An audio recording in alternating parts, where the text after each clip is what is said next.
Dave and I thought it would be a great idea to have everybody understand what we're doing here. We're going to do a webinar instead of a live in-person event. I think everybody knows why. Dave, thanks for coming. My pleasure. How are you doing, Ray? Good, thanks. Good, thanks.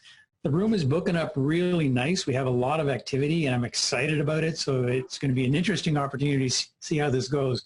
Well, you know what? This is kind of, for the time being, this is the wave of the future. This is reality. So I think a lot of people have got a lot more time on their hands than they're used to. So what the heck? Let's get together. Let's make the most out of a bad situation. And yeah, it sounds good. So as a bit of a primer, I thought maybe I could just ask you a couple of questions, just maybe get people interested in what you're about to present. Dave, if that works for you, you good with that? I am good with that. I'm excited for your questions, and hopefully I'll have some quasi-intelligent answers. All right. Well, one of the things that I know that I believe to be a truism, but I know that we're a little bit in conflict on or disagreement on, so it might be an interesting challenge to go through there, is that Fern and I, we've got a lot of great deals, and when we've got a good deal, we find the money. But one of your sayings is that it's wrong when people think that if you find a good deal, the money will find you. So what's your thoughts on that? All right. So good thing we're so far apart we can't get into a fisticuffs. That's right. No, I respectfully challenge that. And I'm going to say that probably the reason that when you guys have a good deal, you're able to find the money quickly is because you've done some legwork, some groundwork ahead of time. So you and Fern have got a good group of prospective investors already lined up in the wings. You've already been communicating with people. You guys are very proactive. You've got your real estate investment club going. Once a month, you're getting there. You can present deals. People are accustomed to hearing about that. So you've got an unfair advantage I love it. over most mom and pop real estate investors. So the reason I say, just find a good deal and the money will find you is, in my opinion, baloney, is because I failed miserably. I mean, I remember vividly losing a really good deal back early on when I was just getting started with, raising capital. I had this beautiful deal land on my plate. I'd self-financed my first couple of properties. That was great. But then I had this great deal. I no longer had capital for the down payment. So I had everything crunched out, had all the numbers crunched out, and I could see that I was going to make a nice little profit on a rent-own deal in this case, but I needed to raise $85,000 quickly. So I ran out and tried all the stuff that the so-called experts tell you to do. So I picked up the phone, started dialing for dollars, failed miserably, quit doing that. Ran out and networked up a storm, handed out business cards left, right, and center, had my 30-second commercial dialed in. That failed miserably. I got a bunch of weird looks from people, absolutely no traction there. I decided, hey, I'll email everybody on my list about this deal. So I tried that, failed miserably. Bottom line is I lost the deal because I couldn't raise the money fast enough. And here's why, Ray.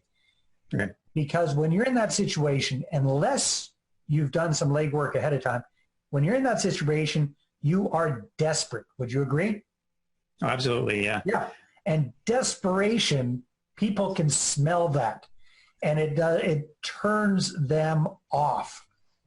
Yeah, I got to interject there. I set you up a little bit. It reminds me of my early dating days. Yeah, I'm still there. I set you up a little bit there because Fern and I, we were really, really, really challenged in the beginning. We had deals that had 40, 45% ROIs, and they were fabulous deals. But who are we, right? Like Fern had a couple of fourplexes. I had some student housing, but nobody knew us, right? So it took us 7 months to get our first deal. Did you find that when you showed people these 40, 45% returns, it freaked them out and they said it's too good to be true? Oh, absolutely, yeah. We toned it down after that. Yeah, yeah, it's true. Yeah. So what's the solution? The solution is let's dig the well before we're thirsty.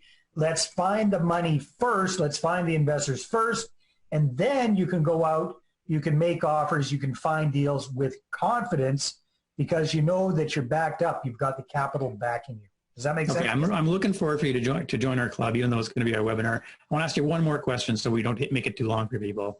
Yeah. You say, and I know that you say this, that raising capital is the number one challenge that real estate investors have. Why do you say that? Well, yeah, it is, Ray. And this is years ago. I was talking with, you're probably familiar with Peter Kinch. He wrote the Real Estate Action Plan, big guy up with Rain years ago. At that time, Canada's number one mortgage broker for us real estate investors. Yeah. And he was talking to some big wigs, I think at Genworth Capital or something, the underwriters for a good chunk of the mortgages in the country at that time. And they said they'd done a survey. They looked at all of their mortgages, and they figured out that I believe it was 95% of Canadians have never purchased an investment property. Your own house doesn't count, all right? Sure. 95% had never purchased an investment property. So that means only 5% of Canadians have purchased investment properties. In other words, only 5% of the population are weirdos like you and I, and probably most of the people watching this. But out of that 5%, there's the 80-20 rule, right? So Ray, you're familiar with that, the Pareto principle. Yeah. That means that 80% of real estate investors are stuck with 20% of the deals. Why is that? That's because they focus on self-financing, right? They're like I was back in the day.